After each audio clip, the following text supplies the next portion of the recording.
Hoimore nyakoram gajuangen geno mara ni rio makare en tarika prario gachiel dueno marachiel. Higa mar gana ariyo prario kod ang'wen waikoni weche manyien cheno ni odhiambo makawuono kaeto kanyo nobe gi twak mar ratiel mitayo gi George Bati Kamang nobe kanyo gi Bernard Daete ma en jasiasa ang'no twagi elo kweth mar siasa mar ODM kaeto Kennedy Ondiek bende ang'ne gombake elo UDA giduto gidhi keto piny Kenya ratil to mana bang' weche manyien nyakoram gajuang kaka pile wachako gi mago momiyo pek. Tumetafuta huyu kijana for the last 4 days. So finally leo tumempata. Shukrani naenda kwa Mwenyezi Mungu. Haijakuwa kazi rahisi vile. Kwa nyumbani watu wanatupigia masimu kila siku. Midhiero mar oula medo nenore pacho ka gwenge Manarok. Ringre jakwath manyocha oula oywayo ndalo ang'wen mokalo okwanyi yaura. Hawa watu watawachana na hiyo tabia mbaya ya kuuliza wazazi walipe pesa na ili hali serikali imetoa pesa. Jatend piny Kenya William Ruto golo siem ne tend skunde ma pacho ka ni kik wuond jonyuol mondo mi omedo omenda ma ichulo ne jopuonjre kaka school fees. Aparo ni ratiro mar go siasa to ji nyalo mana goyo. Kech kata an kasomo body language mar jakomo wuon embo ikore ne 2027. Siasa medo mako mache moko kuom gwenge kapod odong' higni 3 to jopiny chomo yiero maduong'.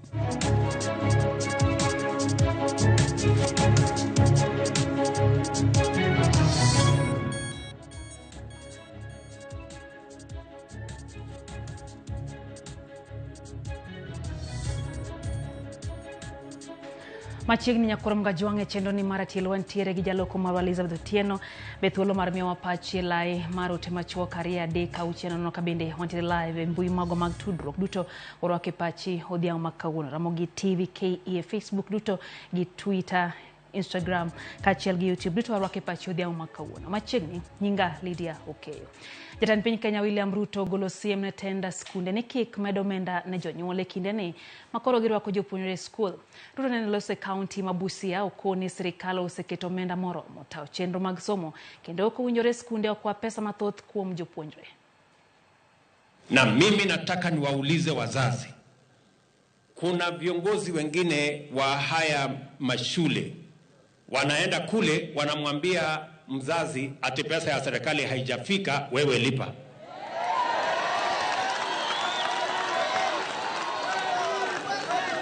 Sasa msikie kutoka kwangu, kwa sababu hawa watu watawachana na hiyo tabia mbaya ya kuuliza wazazi walipe pesa na ili hali serikali imetoa pesa.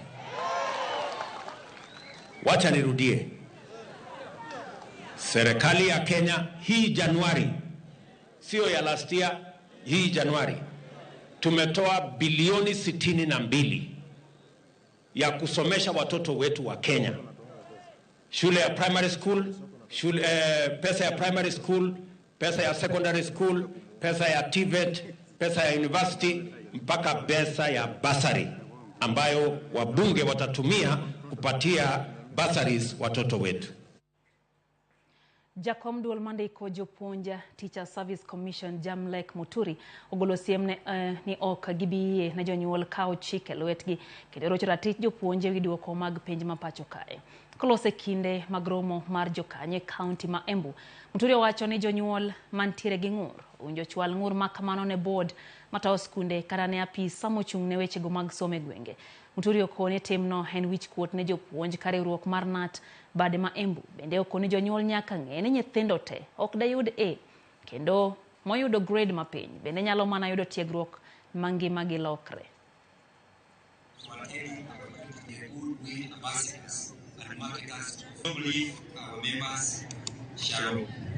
It is very demeaning to see a head teacher being frog-marched when the pupils are looking. How do you expect the head teacher to manage those boys and girls later? Is it possible? The teachers have done their part. They have taught their children. Luckily, the Kenya National Examinations Council started giving grades all the way from A to E. They integrated from A to E because they know all grades can be attained by our students. If your student gets an E, take them to the technical training colleges. Ringre dichuo moro manyocha onimo e aora Motonye County manaroko kwany ringre bang' menyo ma osekalo ndalo 4. Enoch Kipkoech ma inja higni 22 yangore ni nyocha Ramogi masira kanyo kabende notemo goya bal ka okalo loka machielo mar aorano. Pong' mar aorano nikech oula koro kelo luoro ne jodak ma Narok. Tumetafuta huyu kijana for the last 4 days. So finally leo tumempata. Shukrani naenda kwa Mwenyezi Mungu. Haijakuwa kazi rahisi vile. Huko nyumbani watu wanatupigia masimu kila siku. Nikuambia tu pole. Ni Mwenyezi Mungu anapeana na yeye ndiye anarudisha. So niwaambie tu watulie. Tumepata mwili na kuja naye. Shukuru pia serikali zote, kuna kaunti kwamba na Red Cross kwamba tumekuwa timu moja, tumeweza kushikana mikono na tumefika kelele cha hii siku kwa kutoa Enoch, na tutampeleka mahali familia wanataka tuende tumweke ndio wajiandae kwa mambo ya mashishi. Riwruok mar jopuonj Nasari CDE ramo ni pod jod bura biro riwore kod governors e kwedo report aput mar somo inyato e daro somo mag ECD nyake sirikal mamalo to gibiro sundo mbulu mar paro. Kaka Judith Omondi lero, ywaruok osebedo nyaka nyocha riwruok mar governors ugoko mar kwedo report mar apud somo manochwal ne jatend piny Kenya William Ruto mahawo dweche 5 mokalo.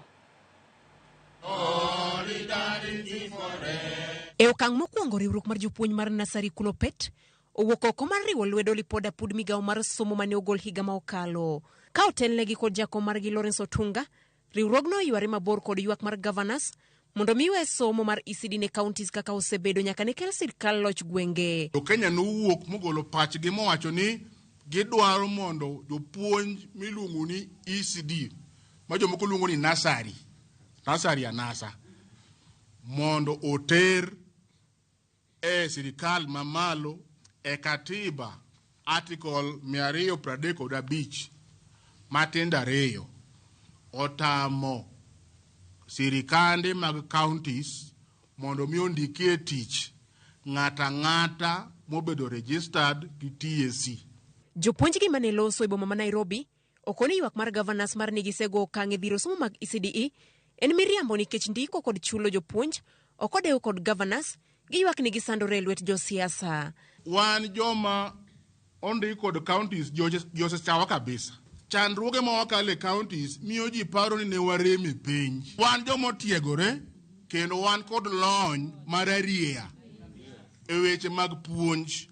Koro ok otimnwa ng'uono gi sirikande mag counties. Not ni bod odewo mana wang'wa, ma gavana kodonjo nyalo ng'ado msara, gavana kodonjo nyalo riembo japuonj e tich, ok wadwa gima kamano. Kaluo, riwruogni koni kaunti ma Kisumu kende ma osego okang' e siro somo mag jonasari. Governors ma Kaluo gichali ma Kisumu, japuonj ma Kisumu winjo maber ma, in fact bokone kata mana tieni mondo donje union, nikech owinjo maber. Ok wane kamano siaya, lakini ka in governor matiyo maber sani, think about the future. Kionge jopuonj gi bro winjo nade. Mane momiyo we only want one employer ma is permanent, ma will serve beyond 10 years. Kakata e counties ma osendiko jopuonje yo maungirore, osara pod tin ne 10,000. Tuko na barua za PNP.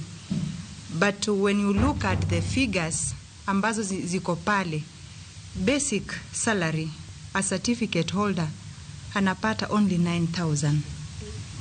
A diploma holder na degree holder anapata basic salary of 11,000. Riwruok mar governors nyicha onyono piny kendo kwedo paro mar apud somo mar duoko somo mag ECDE ne piny owacho mamalo. Ka kuno pet to koni, poni jod bura ojwang'o lipodno gibiro dhiro ombulu mar paro. Paro mane okolie lipodno ne kwayo mondo ruch chike matayo somo mag ECDE Early Childhood Education Act mondo ketigi e Basic Education Act ma osebedo katayo somo mag primary kod sekondar.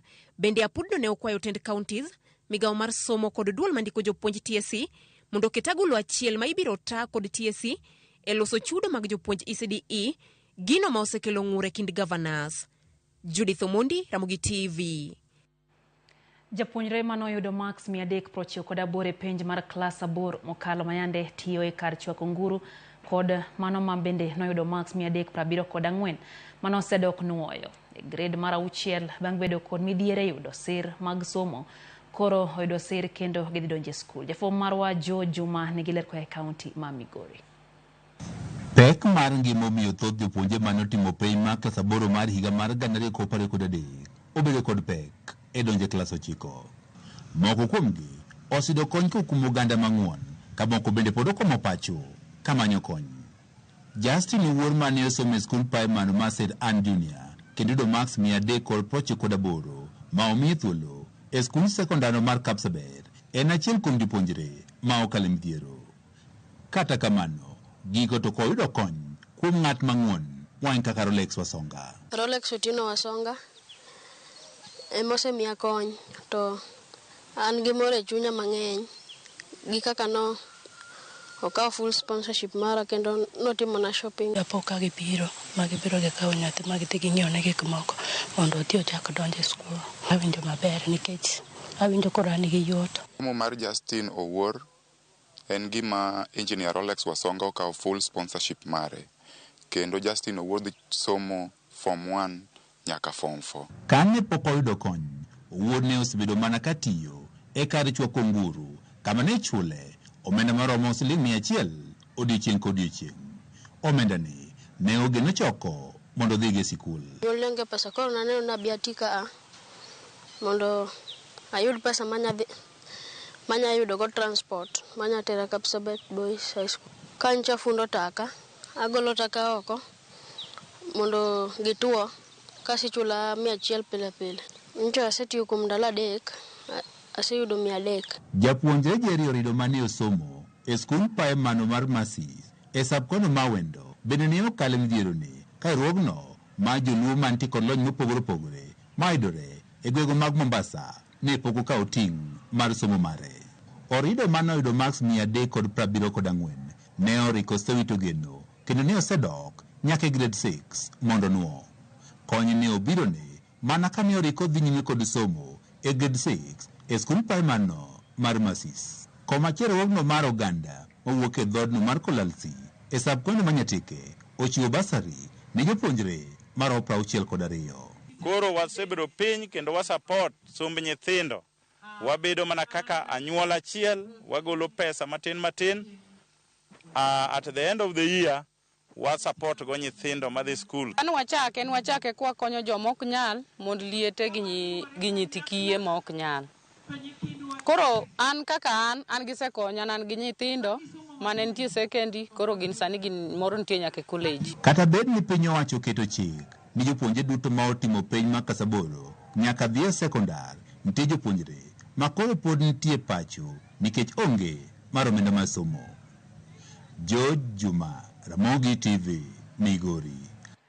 Dakika ina par kod achiel bang' saa achiel midhiambo chendo indatil nyakurum jwang'ero kamano kuom medo kete mana kae Ramogi TV kapok wakawo yuo mokwongo kaka pile na kwayi mondo wago kodi mbaka kach nyisa pachi kotenda gi wechegi mwaikoni e chenro ni mar ratil. Jaredio Panyo wacho ni en karang'o moganda jo Kenya biro yude yot mar ng'iewo chiemo. Manyaka sani pod inyisowa ni wapango wabiro timo. Jatend piny Kenya wacho ni entiere e kaunti ma Migori kendo holo wechegi achiel kachiel. Dairon Sara to wacho ni japuonj nyaka miluor. Jonyuol man kod tim mar ng'ado ne jopuonj mondo omi jopuonj luor kendo kilao japuonj lela en gino mowacho ni okel luor kata matin. Wacho ni en nyathi rakwaro Nyaramogi. Aiza kuchien kantie Impala Street ro kamano kuom otemari Kate kawuoko mabe wacho ni gin kanyo gi men gi Nyasuba kachiel grita gikete mana kae Ramogi TV dio makawuono. Mwalimu Jael kantie Migori County gi mwalimu Bernard gi wacho ni gimora ahinya gi chendo mar ratil kendo gin bende gikwero wach mara timo ne japuonj tim anjao ahinya te wang' oganda. Alila Patrick Sikuma Jarire wacho ni entiere ndiwa wechegi bende chopo ne eyo makare. Honorable Ajali no otimare kantie Rongo kama Gambe wacho ni mana en piny madhako. Haya, Boaz Makamarianga wacho kanyo ni entiere Utoma Awendo sub county gin minot mare Masi Boaz gi mor gi chenro mar ratil. Bano jamta wuoda wasiboda wacho ni en bende kaka pile osechekien kendo mor ahinya gi chenro ni mar ratil kama gilwe wechegi achiel kachiel. Kaito Obat Dick Adikide wacho kanyo ni jopuonje to nyaka milur ka onge japuonj to kapar ka gik moko de dhi mbele pacho kae. Mos na japuonj na mar Kizungu mano mar klas 8 Mr. Omonya D.O. Solomon owacho ni mon en japuonj mohero miyo jopuonj nyaka koro milur duto kendo siembo japuonj kaleho ken gima kare. Ruth Nyathi Ochieng wacho ni japuonj onego omiluor kendo koriseo sirikal mamalo ok mar county ka weche makamano timore. Wayo matnya korom gajuang chendo endatil med twa kodwa wantiere lai mar utimachuo karia deko chetano ka bende wantiere live Facebook gitu duto waro kipachi omiyo wayo matin chendo endatil med ket mana RAMOGITV wadwa kod weche manyien nyaka twak mara many piny kaka nasa nyisimita kanyo gi George Bati kikidhi mabor.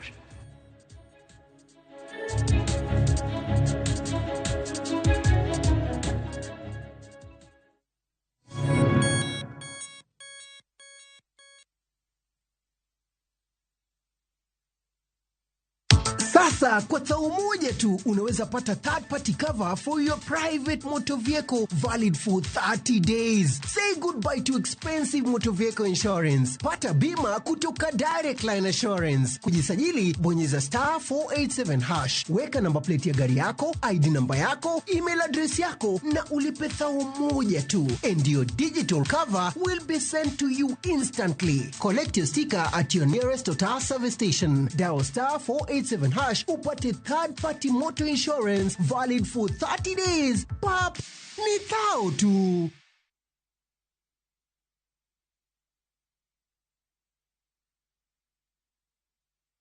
Ladies and gentlemen, a momentous celebration is here. Citizen Digital proudly marks its 2nd anniversary with an incredible milestone. We've made history. Citizen Digital is the first channel to soar past 2 billion views on YouTube. Not just that, we stand tall with the highest number of YouTube subscribers in Kenya. Join us in this phenomenal celebration of achievement, innovation, and incredible support from you, our viewers. Thank you, Kenya, for making Citizen Digital the #1 app for your news, entertainment, and a great deal of engaging content.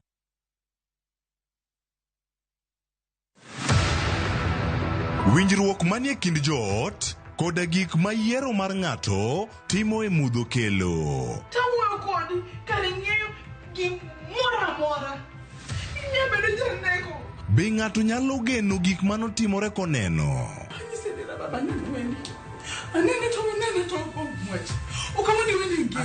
Wach moro notimore manomiyo nyaminwa ni ochako bedo gi kiawa ka be gik mane ong'eyo kaka diera kane gin adiera mar adier. To ne gipando weche mang'eny ahinya. Be ikori mondo adiera ofwenyre ayanga? Mae kaka weche nobet. Emomiyo ineno wachopo kama koro wachopo. Miriambo Mopandi ewi Nam Cinema Jumapil saa 2 kod saa 4 otieno. Kik bai.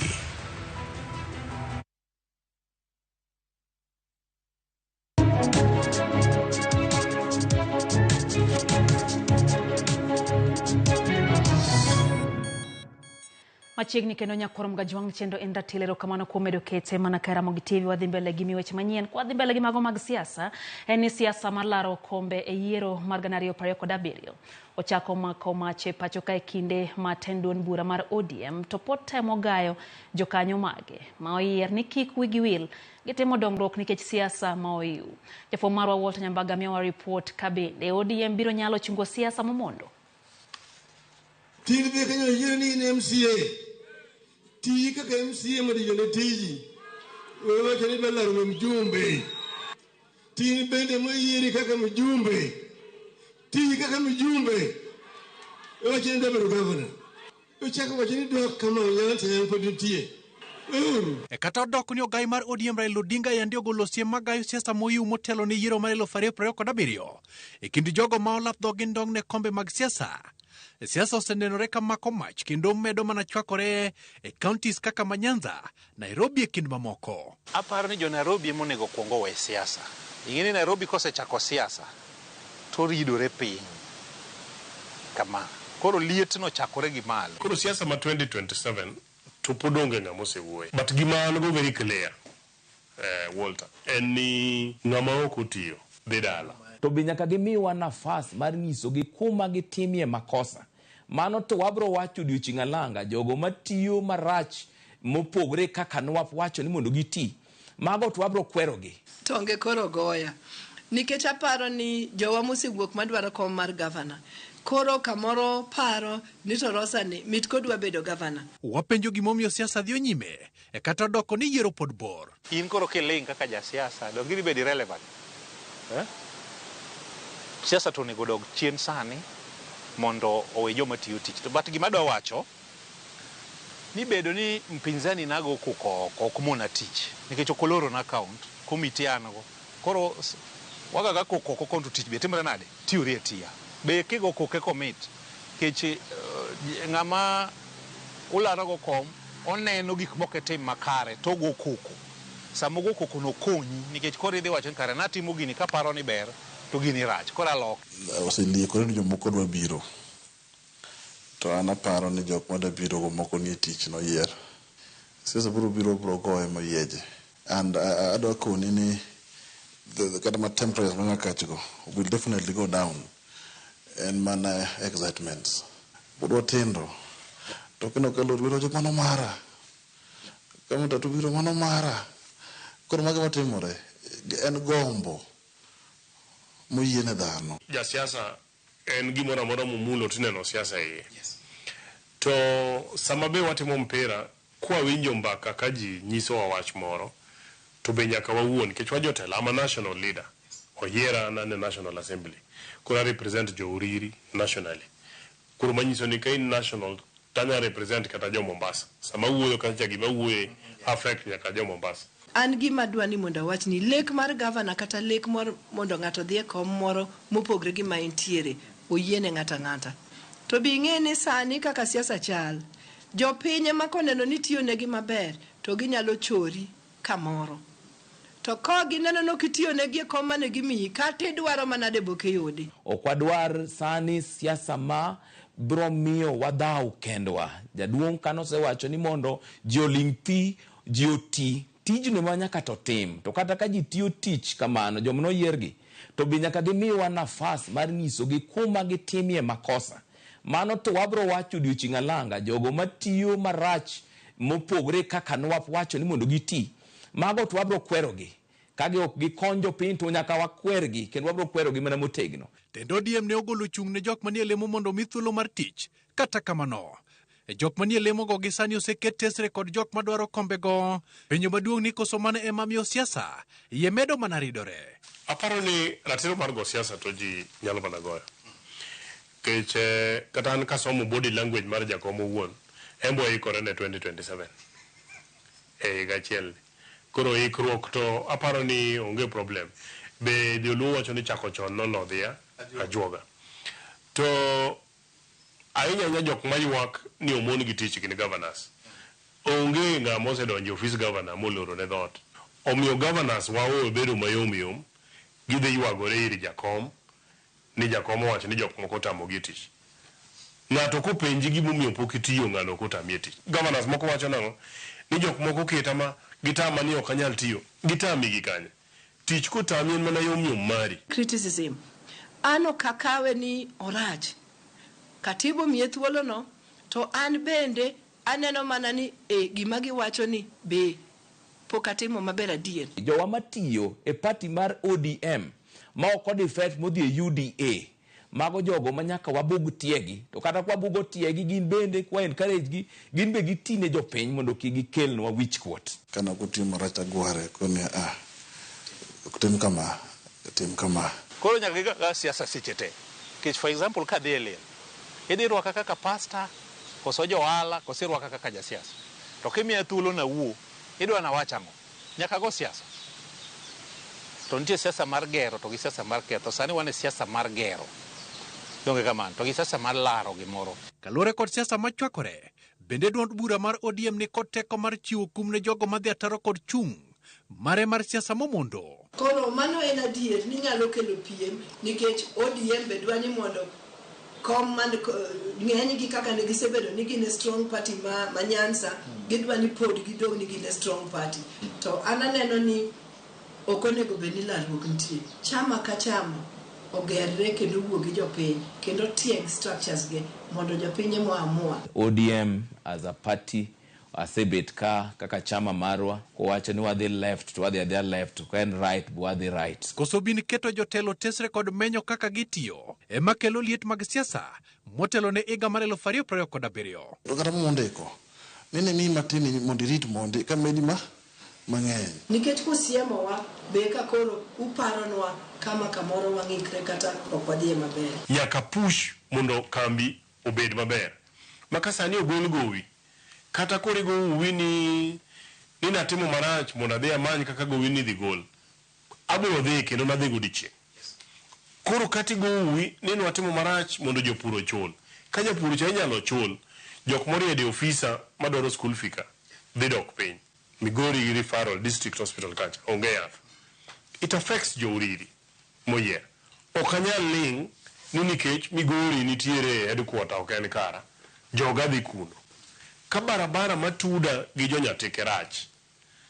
To nitiere ng'ama onego bed ni otimo barabara na. Okanyal ling nikech joga bed affected to gibiro ira. En gimo yangore ni siasa pod biro medo dhiyo nyime kata doko ni duond bura mar ODM to chungo chenro mag siasa maket kod mago. Penjo maduong' en ni to en okang' mane ma ODM biro kawo ne jogo madhiyo nyime kod soso siasa pachoka. Walter Nyambaga, Ramogi TV, Nairobi. Achiel kuom jokanyo mag riwruok mar Kangumu Carolina Kinyimba, jama en Chiliel koro ntiere kod moro mokalo bang' riwruok moro masiro kendo jiwo mond liete gero ne ot. Gedo mar od Caroline mokawo kinde machuok kende bang' chiwo ywak mar midhiero mayande okale kaluwore ni kar jot mare yande chwere kinde mag koth. To bang' chiwo ywak makamano riwruok midendo ni Widows Empowerment Program mabende isiro gi jagoro mongirore migawo mar arita Dr. Raymond Omolo nochopo kendo gero ne ot machielo. Jokanyo mag riwruok mar Widows Empowerment Program no kwayo oganda Luo duto mondo mi oti machiegni gi piny owacho kendo gisir jotend Luo mantiere piny owacho. Widows Empowerment Program no ochaki higa mokalo kanyaka sani osegero udi mokalo 8 ne mond liete alwora ma Nyanza.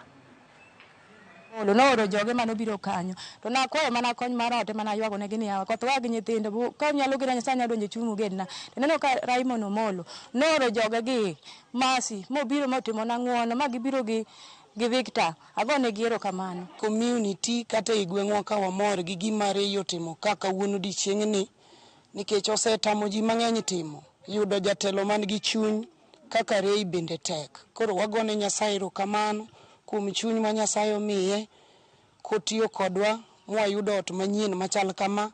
Koro nyie ka koth ok bi goyo kendo gi nyithindo. Akwayo ni mondo wati kamoro achiel gi sirikal to wabed machiegni gi sirikal mondo wang'e kaka wanyalo yudo konyruok. Nikech bedo machiegni gi sirikal nyalo miyo konyruok wuok matin. To kwagoyo jowa mantiere e sirikal ni wadwa ni ji te obedo pinzani ok en gima ber.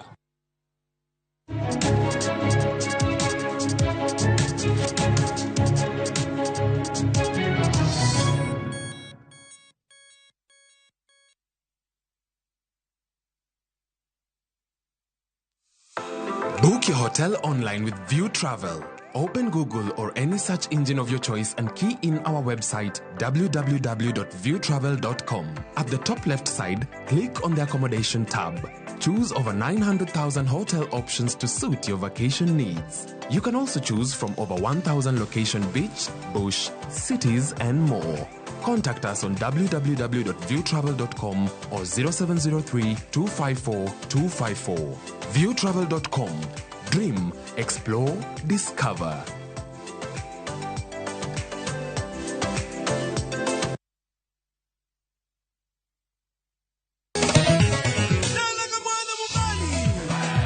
Ngoma Owake en od jothum.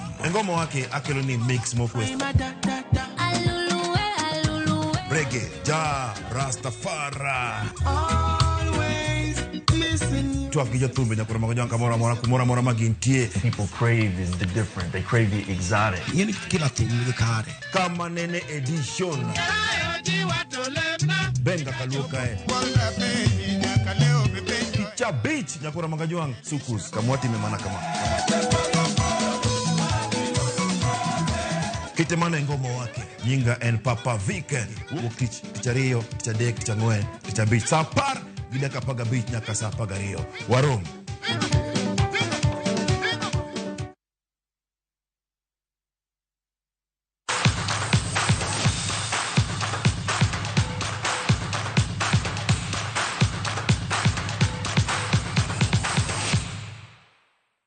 Mago mag tuke tim mar Vihiga Queens nomedo jiwo rekod mare bang' wuok chien kendo wuok amodhi gi Ulinzi Starlets.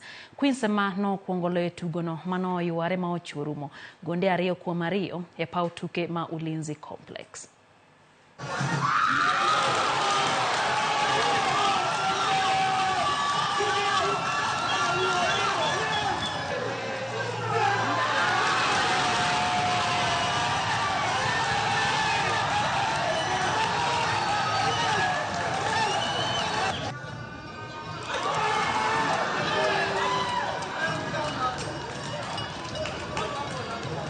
Tu sababu umepata the first 10 minutes tulipata opportunities nzuri za kuwa game, tulipata 3 chances za ku kill game, but now attackers wetu wako kuwa composed. The game was good, especially for the growth of the players.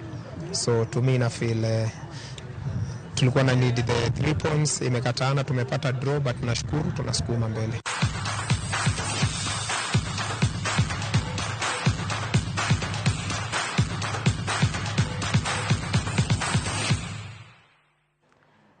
Gikanye mwatieke chendo maratil nyakorom Gajwang' anyis ni wantiere gi kidienje ariyo. Kidieny mokwongo ne wakelo ni weche manyien makuru mogiseche kata kamano away luet George Bati mabiro gi twak maratil.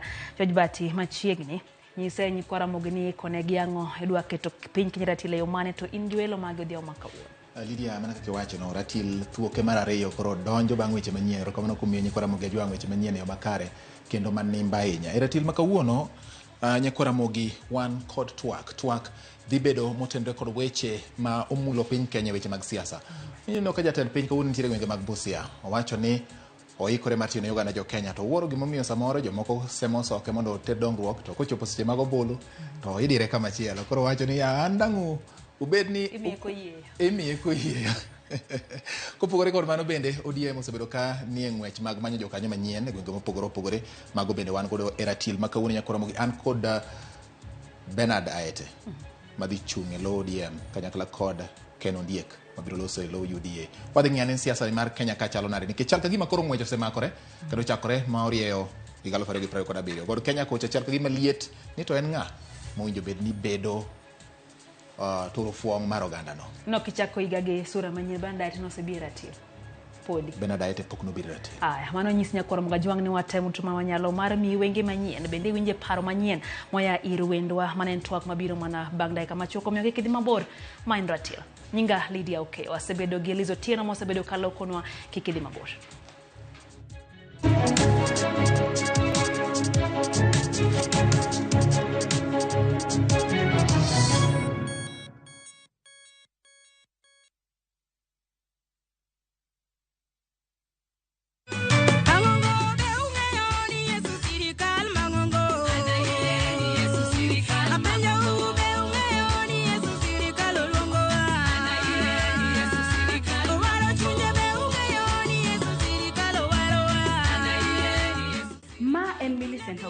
Mondo yud wenda mar Yesu Sirikal kaka skiza tune mari di mana star 860 star 418 hash to parie niya Ramogi TV e od jower duto Nyasaye mad gwedho.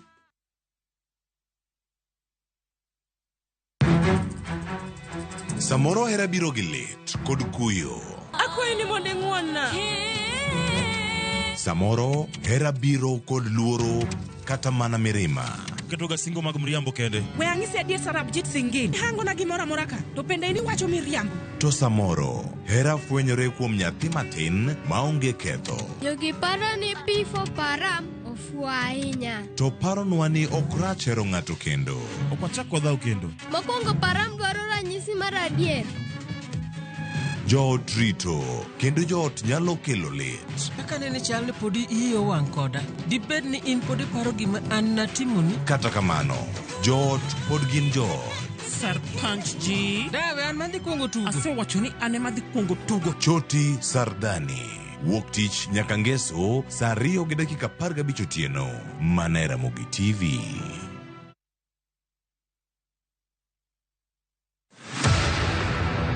Winjruok manie kind joot koda gik ma yiero mar ng'ato timo e mudho kelo. Tawuoyo kodi kare ng'eyo gimoro amora. Inyabedo janeko Be ng'ato nyalo geno gik manotimore koneno?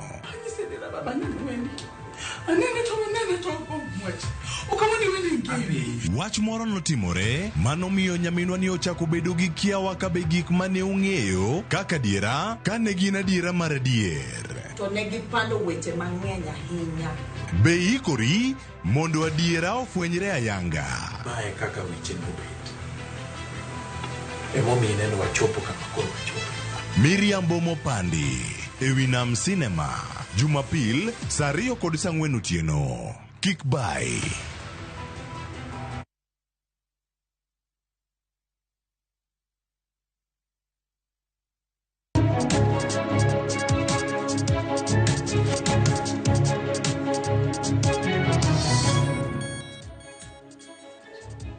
Erokamano nyakora Ramogi kuom keto Ramogi TV tielo mar ariyo mar ratil odiochieng' ma kawuono kata odhiambo ma kawuono odhiambo mar Jumapil odiochieng' mar 21 e dwe mar 1 2024.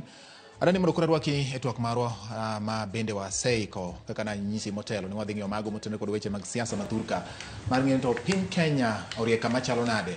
E ratil ma kawuono an kod Ken Ondiek en jalo mosebedo ka nitiere ratil ka kinde mokalo kendo osebedo kwago kode mbaka kong'iyo ni to kaka oganda gi kaka piny yo winjo bed ni bedo mane mar yudo dongruok kachiel kod keto oganda kanyakla. Kaso ka endi bende kawuono arwako e ratil kum thuolo mokwongo Bernard Aete ma bende kawuono ni koro odonjo ka kendo donjo e ot mar ratil omiyo twak marwa dhi bedo motenore kod weche mag siasa thurka. Ka kamano to yiena mondo mi arwak gini machiegni in bende arwaki nyakora Ramogi ka in e odi kata kama intie minene ratil mondo wagane mbaka ema gero piny, mbaka ema miyo oganda ng'eyo yo ni to en kanye mwanyalo luwo machiegni ahinya. Bernard Aete. Erokamano, ago erokamano mar thuolo ma umiya e ratil mondo watwagi jopiny, mondo wawachnegi kaka pachwa chalo, kaka oganda wa onego bedi, kuma wae gi kuma wadhiye. Ago erokamano. Erokamano ahinya. Ken Ondiek machiegni. Erokamano wadwa Bati, yiena mondo akaw thuolo mondo arwako wadwa watwag ka kendo wabed gi twak makare.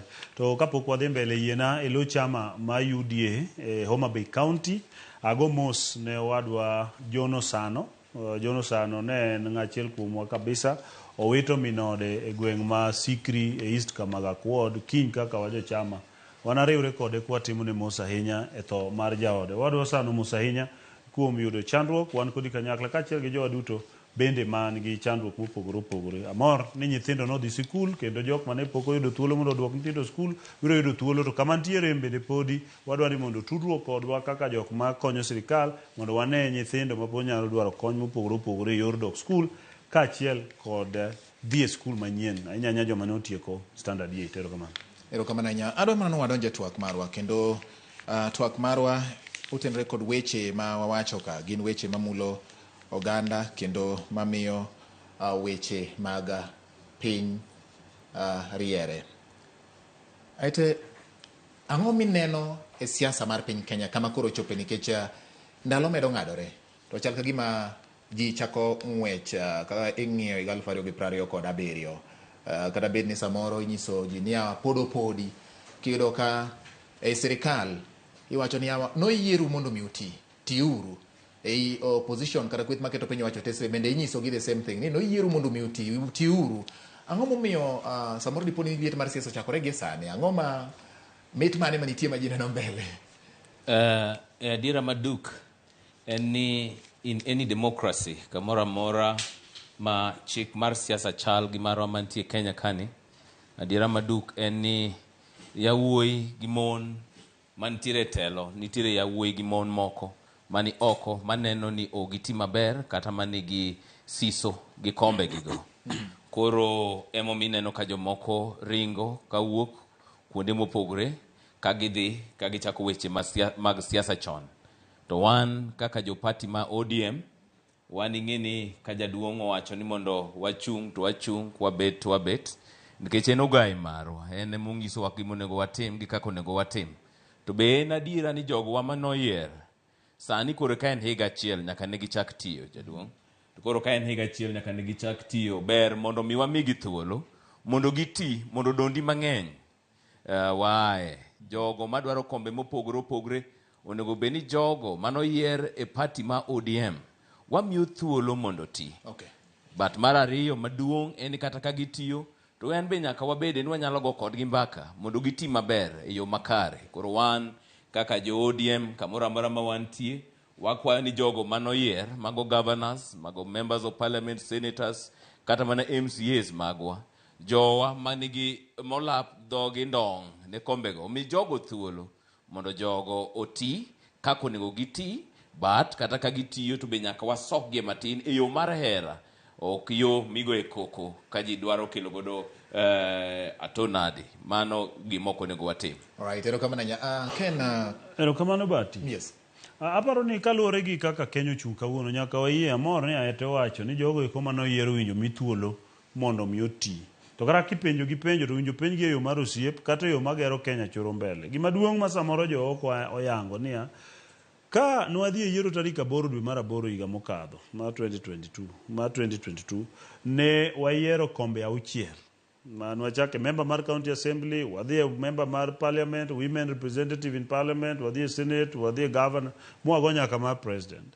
The problem mosebedo maduong' en ni jowa ok dwa yie ni kombe gi duto kaka jo ODM odagi yie ni kombe gi duto owinjo kare migi thuolo. Ing'eni thurwa kocha governors gi 4 oyier gi chama mar ODM. Koro nyiso ni gigombo mondo governor mar ODM mithuolo mondo ti. Wabunge magwa noyier gi chama mag ODM. Ng'eny gi gibiro dwaro mondo kiwe matin mane ok oyier gi ODM. Yes. Koro ng'eny gi gin mag ODM ka gifail to ok gidwa ni mondo penj jogo nikech jogo eko ok gidwa ni mondo chiwne gi thuolo mondo ti. MCAs ok gidwa no penj nikech oyier ng'eny gi ODM, gidwa ni mondo migi thuolo mondo ti. To gin to okinyi gotieno gidagi miyo William Ruto thuolo mondo ti. To William Ruto be nyocha oyier mana kaka oyier joma gidwa ni mondo mi thuolo mondo ti. The truth en niya, katiba mar Kenya e article mar 38 oyiene ja Kenya mora mora bede chama mora mora. An chama gi eki emigero godo power. Gima miyo ng'ato bede chama en ni mondo namba 1 en gi ideology mamori. Mar ariyo en gi dwaro mamori. Mar adek wan gi chenro mar donjo state power, iluongo ni getting state power. Koro state power sani endi William Ruto man go under UDA. ODM ok dwar recognize the fact ni ne wadhi election kaluwore gi chik ma wabedo gi the correct president kaluwore gi article 224 mar constitution mar Kenya. Koro miyo gima duong' ma nyaka jo kwong recognize. IBC achiel mano olando Ruto. IBC ni emolando rengo, olando wanga, olando nyong'o, olando yako gi jogo te. Emolando wabunge gi te. Nyiso ni when sama gi fault issues mag IBC, tiene gi fault the whole process. Ma nyiso ni kara governors are not legitimate. Kopo ni president ok legitimate. But the truth is ni gise recognize William Ruto as a president. Nyiso ni gibe koro kaka gidwa ni mondo governors omi thuolo mondo ti. Gimi William Ruto thuolo mondo ti. Gima duong' en ni jo ODM nopo ni gimoro sieko thurwa ka ni UDA. Koro miyo chako chwako gi kendo bwoko gi ageno ni mano gimwa dhi yalo mbele ka. Miya do wacho niya, jowa owinjo bed ni miyo thuolo mondo embrace telo mora mora at level mora mora mantie. Ji nodhi e piem inyalo kier, idong' inyalo kier, iyombi. But piem en ni ng'at achiel nyaka yombi, ng'at achiel nyaka yombi. Kaka kamano wayie ni joma nomi thuolo mondo ti gi jopiny oti, then ka giki gabich wabro evaluate ni to gitiyo maber kata gitiyo marach. Ate iwacho maber ni kata kopo ni soko wang'ato soke kioro osiep. Iparo ni gima Ken wacho no en adier ni samoro kwith maketo piny wacho tesre. Adwa soke sirikal ma ok mar osiep ahinya. Adwa ni mondo awachni kama. Adiera maduk ma ji te ong'eyo nyaka the international community sani kore ka fwenyo. Omi ineno ka sani most government to government deals dhi lwar piny. En ni Ruto ok noyier gi jopiny. Ruto jo moko nono through their system. Mano yier. Oloso tadwani mondo awachne. Tadwani mondo awachne kaka ng'ano molony e yore mang'eny, e yore mopogore opogore. Gima nitie mar adiera en ni nyaka chiel kawuono kata nyocha kane wadhi e talks kodgi. Gitamre yie mondo giyaw server. Nikech jogo manokonyo gi compromise that server pod tiyo gi server go mondo lok nembnigo. Ruto en mana president jomoyie ni en ang'o president gi. One president marwa mwang'eyo ma jopiny noyiero en Raila Amolo Odinga. To adiera manitie. Kaluwore gi chik mar Kenya. Kaluwore gi chik mar Kenya nitie kaka itimo yiero kaka kilendo. Ng'ama noyier molandi en jatelo manitiere sani. Koro nyaka gie kanyo abro wacho ni paro mara wacho mopogore kaka no katiba oyie gi process manotimore mano pacha ete. To wawacho ni kama. Yes. Doho emnomiyo William Samoei Ruto telo. Doho masani nyocha nowacho ni pala doho emnomiye teloni. Doho masani nyocha wacho ni no yande nomiye pala mar leadership. Nwakia ni pala nemo yango godo doho manomiye telo. William Samoei Ruto to nyaka to wamaki kendo nyaka wapenje weche mopogore seche monego bed wapogo nikech sani piny tek matamre gi nono makumo dakie ni moae bende maka dhoga nikech ka onyalo bet nowacho ni Ruto en president maber matimo gik moko maber be akia no wakanye maybe ong'eyo kumoae Kenya piny tek matamre gi nono. Bati gimoro achiel ma ok wanyal bedo ni waketo Kenya pod rito pile pile en ni mondo wayie ni ng'ama president mar Kenya ma kineno ka ng'ato biro ka ete kama nyisa ni gisebedo indoctrinated tieno sekete pachgi ma oginyal bedo oginyal neno beyond giminyiso gi mondo gine. Chik mar Kenya wacho ni jopiny dhi e yiero. Chik mar Kenya wacho ni wan gi migepe 3 mag sirikal ma en executive, judiciary kaachiel kod legislature. Moro ka moro nigi tichne. Ka nyocha executive odhi e yiero to president obedo challenged, nyocha gidhi e court nyocho challenge, nyocho approve. To kata court muwinjo wachogo, onge ng'ama osekemea court e Kenya kamalo Raila Odinga. Osekemea court moloyo. In fact, ene mosewacho nyaka court di courts go are very bogus. Koro today, ko feel kiwacho ni iwacho pala miyango go court judiciary. Onge court order maruto ose ignore. Court order onge Ruto poko bedo given any court order motamore. Iwinjo ka court pronounce itself e gimoro president nigi duty mar mondo bed advised kako bed advised. Koro nyalo wacho ni fine, I'll proceed with this get an head of state. Koro ka nitiere challenges with the executive, with the judiciary, obro deal go. But the main thing madwa wacho bati. Nyaka jo wayie gi gimoro achiel ni andanueka ni IBC achiel sava achiel mantie manoyiero jogi te. And the most important thing ija luoke di jadala wakocha. Ka ng'ato penjo sava mar IBC to wabro penjo nyaka sava mano nominate governors because kara governors were not nominated. Governors were handpicked. Gladys Wanga no kalo through nomination maonge. There was no nomination. Koro kidwa penjo sava, wabro penjo ni sava mag tablet moko ma ODM no kele kor gweng mag nomination. Where are they? Koro gimadwa wacho. Kik wadhi uru back to gik mar not necessary. Wang'iyo gima nyalo tero Kenya mbele. Alright. Ipane kwa ng'iyo richo manobet. Kuom ranyisi no wang'iyo richo manobet duond bura gite. Yes. Kata mano biro nyaka yiero maduong'.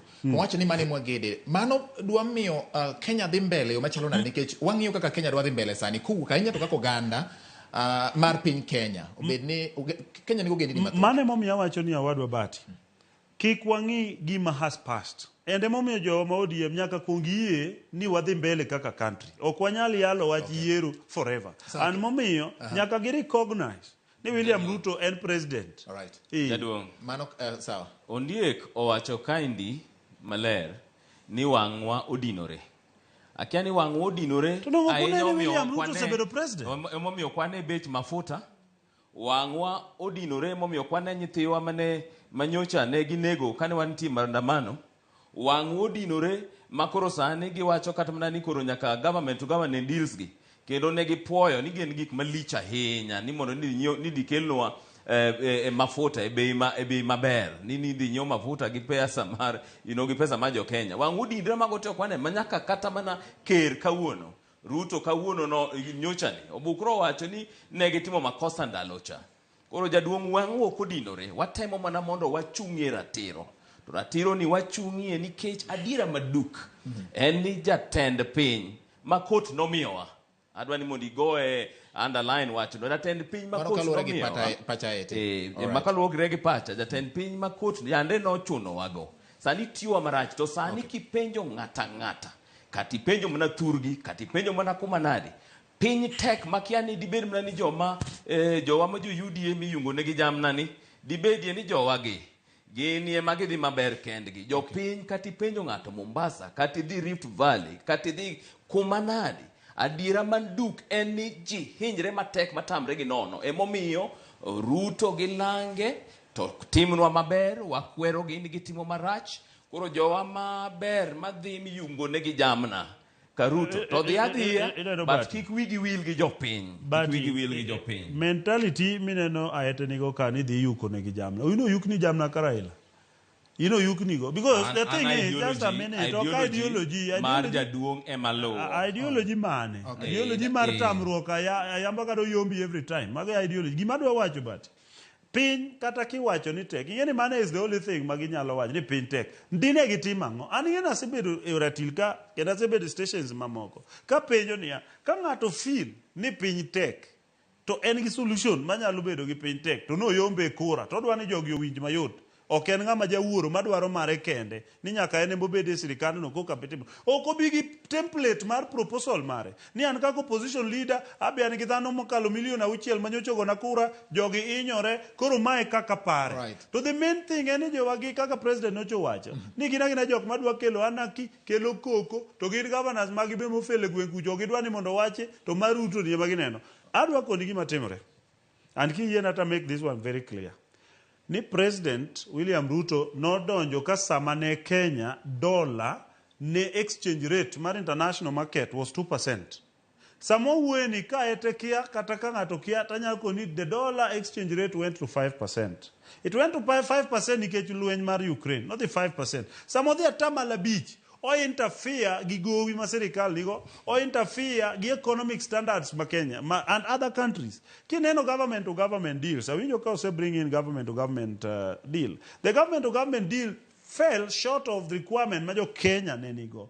Government no pango ni mondo mikagi bijore gi sirikal cha to gi sirikal ni to kel mafuta no neno ka bech mafuta no dok dichiel kendo no dok diriyo masofa bech mafuta se dok siling 11 kendo kuongo dok siling 5 auchiel to dok siling 5 nyiso ni bech mafuta dok piny to gima ne president odio realize ni the dollar level ma idwaro mane gidwaro for the other government to government agreement ok dhi bedo suitable.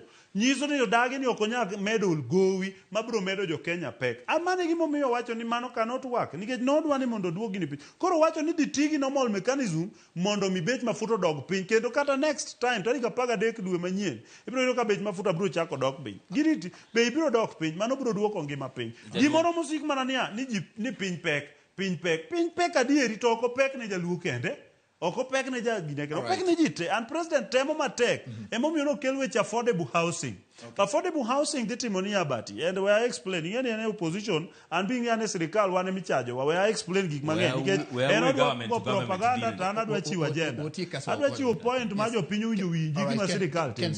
Affordable housing ditimo gik moko ariyo. Number 1, affordable housing diduoko lero kata demand mar udi piny. Samo ger kaka maneno setim Nakurucha. Samo duok demand mar udi piny, odhi timo gik moko ariyo. Number 1, odhi reduce pressure manyiso ni bech udi dhi dok piny. Bas, odhi reduce gimiluongo niya cost of living nikech samo duok ni amount of rent bech mi spend per month dok piny. Mano is the main thing. All right. Jadwong, we monda akonyo siep nani. Amor nikech kumolose no en kumane gi lony mang'eny. Right.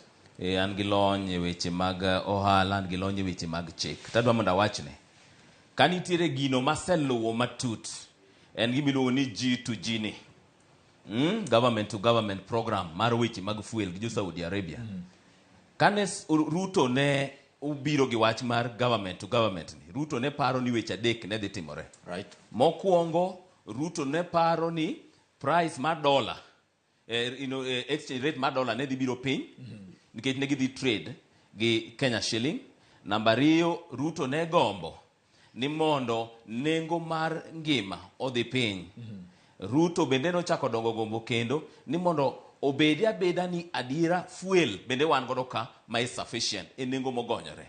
Mago granted, mago gik mane Ruto ne nie pache kane wuoyo. Kendo anyalo paro ndalo ma nochiwo ranyisi gi wach mar nok mar fuel mane bedo ga e kinde sirikal. Mane bedo yes, nochiwo ranyisi machalo kamano. Tadwa wacho ni ing'iye kaka ne Rigathi Gachagua no loso steps mag office kano pako kendo kano wito mabor ahinya pach jaduong' motelonwa Raila Amolo Odinga.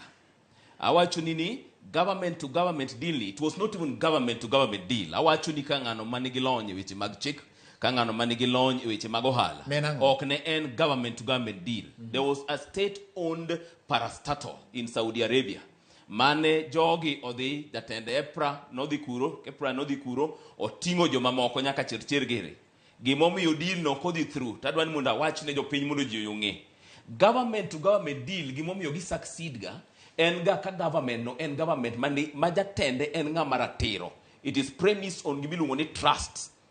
Gimomiyo gino kodhi maber number 1 en nikech jogo manotimo negotiation no wuondo jo Kenya it was government to government deal. It was not. It was never a government to government deal. Number 2 ne nitiere kickback maya wuego mane en 7 shilling per liter mano sebedo negotiated emo mi neno ni koro kane fue ne biro ka wacho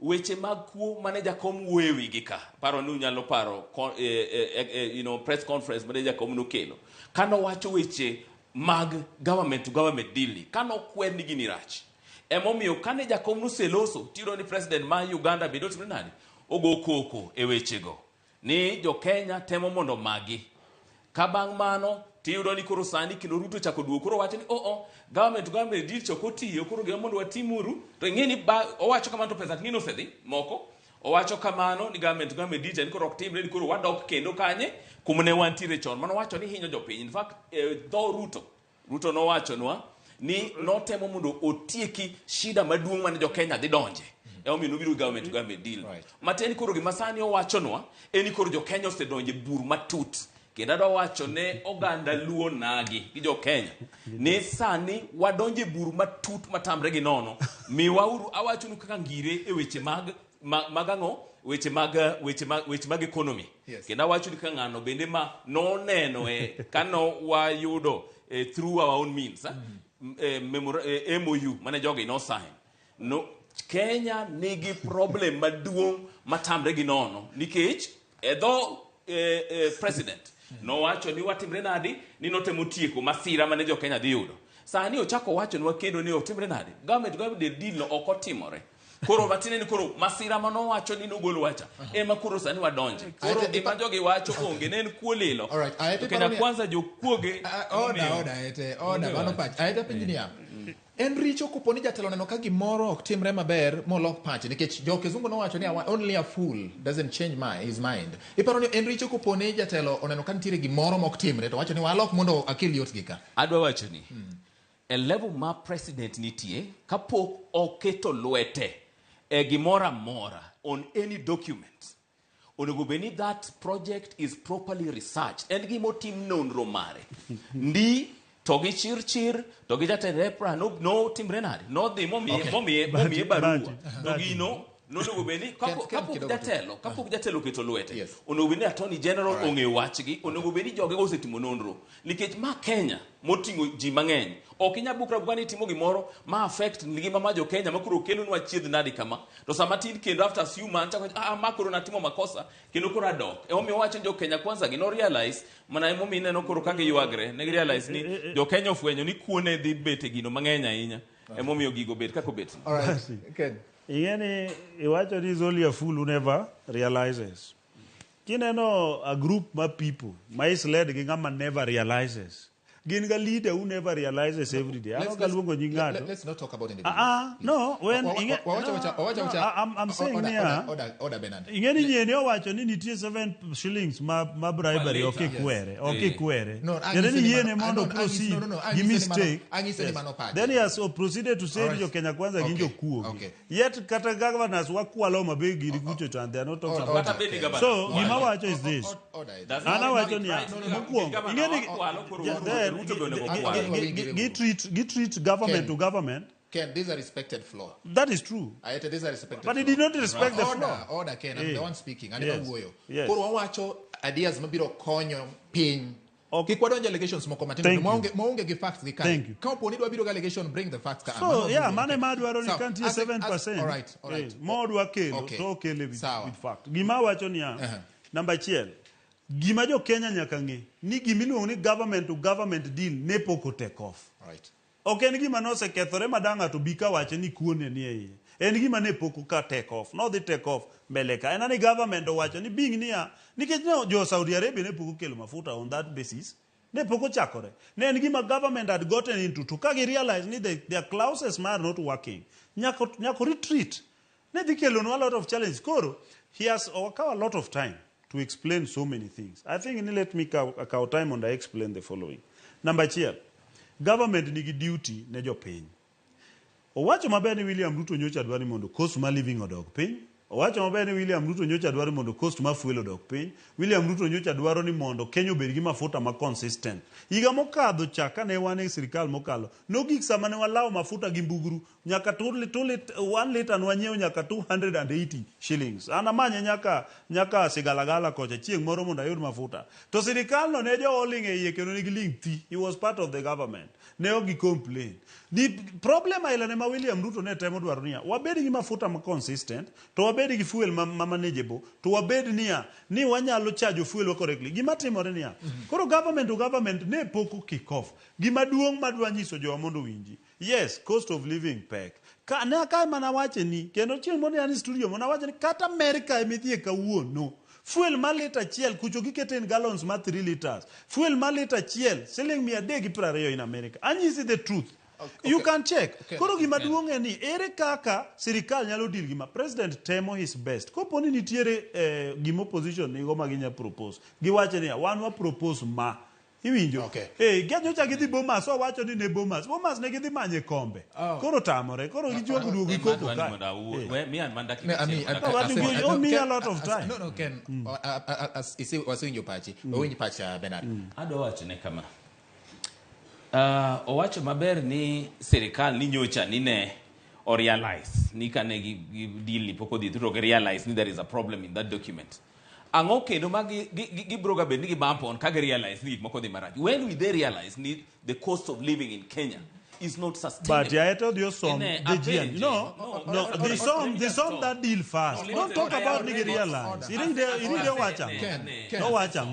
Gima etete mupenjo. Ado wacho nini ya? Etete mupenjo ni ubro realize when. Unubro realize karango musiko fele kura. Unubro realize diso ni jo Mariek Molou. Koro sama jo Mariek Molou osekao kura moseyombo.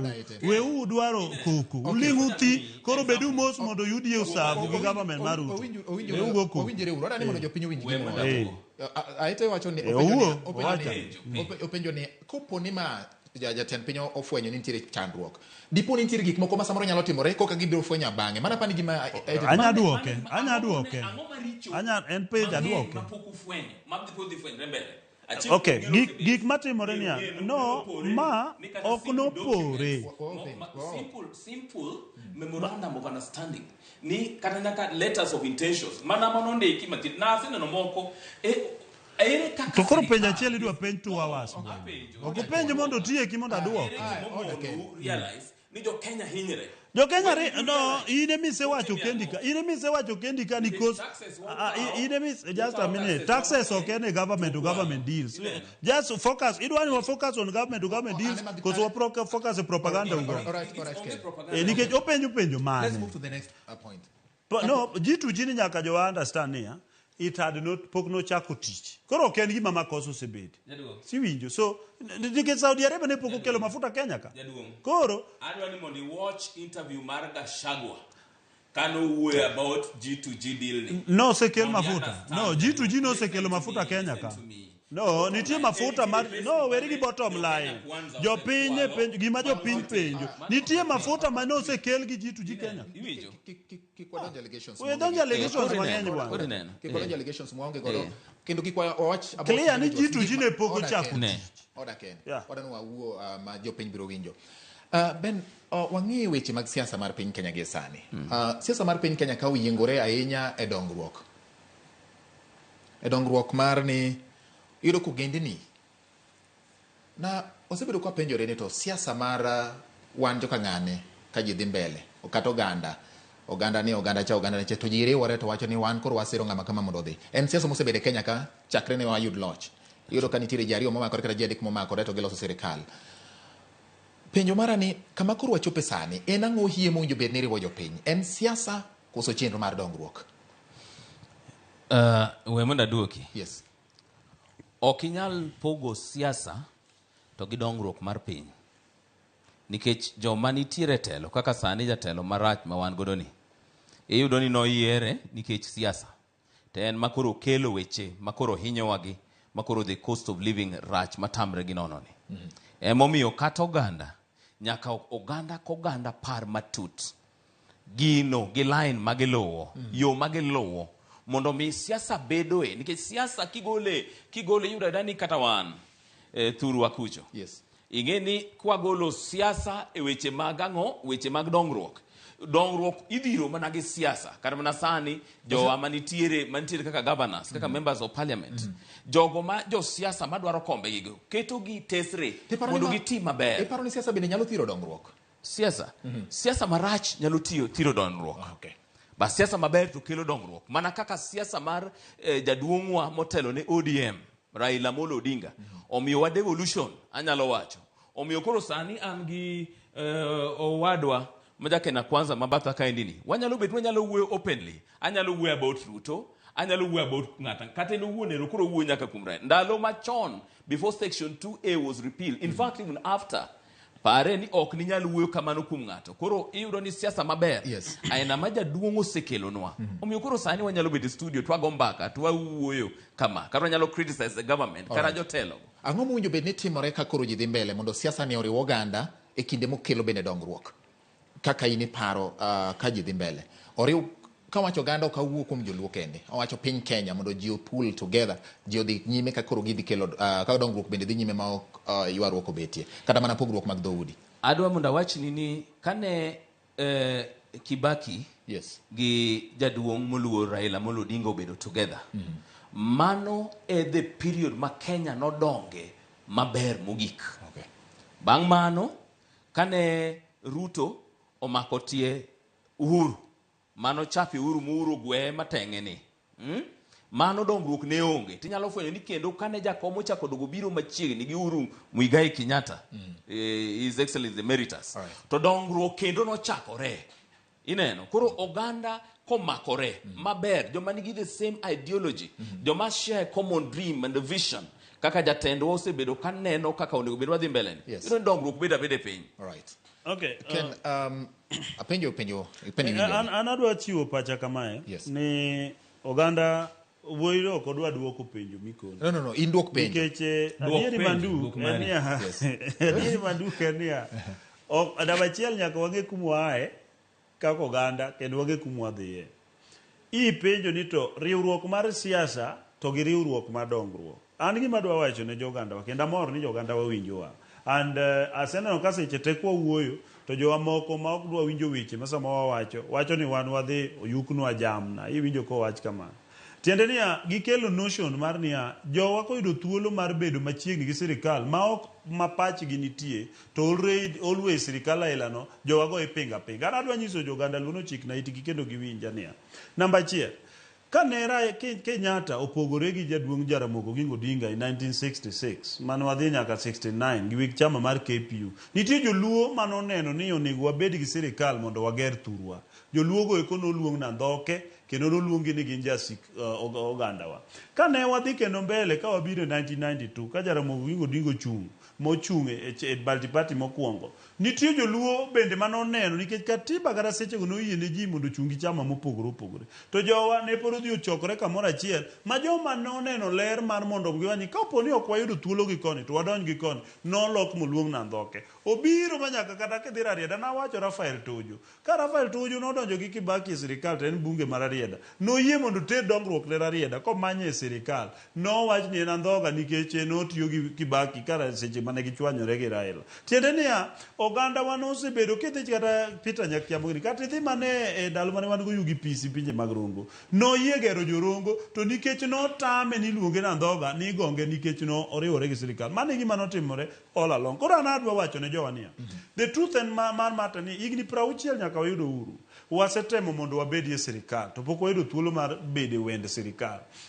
miyo joma yudo thuolo mabede wend sirikal kik deal kodgi ka gimi wacho ni ani gin joma dhi manyo igi onge ng'ama dhi manyo iye as we speak nikech king'iyo kata gik ma jowa manie sirikal timo sama wuoyeni nyiso ni gidwa choro oganda wa mbele gima duong' ma joluo winjo chikne itgi en niya siasa biro tero wa kanyo ene mowacho ni siasa mbaya ene mowacho ni siasa mbaya maisha mbaya sama wasibisiko gi siasa mar pingo sate to wabiro bedo mana gi ngima marach an adwa kwayi kiwacho ni watie eni oganda luo nyaka koro walok pachwa wawach niya tang'o mamit e sirikal ma ka jomoko dhiye to ng'at moro rach ne aracha ni ang'o miyo ng'ani en rach ne ka jomoko ni iye to en enoko jomoko mobede oko sama jomoko ni iye secondary yes is that also a closing remark? Yes, it is. Now, adwa ni mondo awach ni jothurwa kama. An kanye kumudhie marach jaduong' Ondiek. Development kisomo constitution ma 2010. I invite you ni mondo arwaki mondo ing'iye malong'o. Development okonego bedi ni bete dwach president. Devolution, excuse me. Devolution is properly enshrined in our constitution. Listen to me. Just a part of constitution. Monday. Ina no go koko. Adam na wachi. Odi uchung ni mondo yienge no jamana. Eku chaku go chano jothurwa. Mane gima wako kwa jamana. Let me tell you, you pay tax as a Kenyan. All right, what you mogi kaete? All right.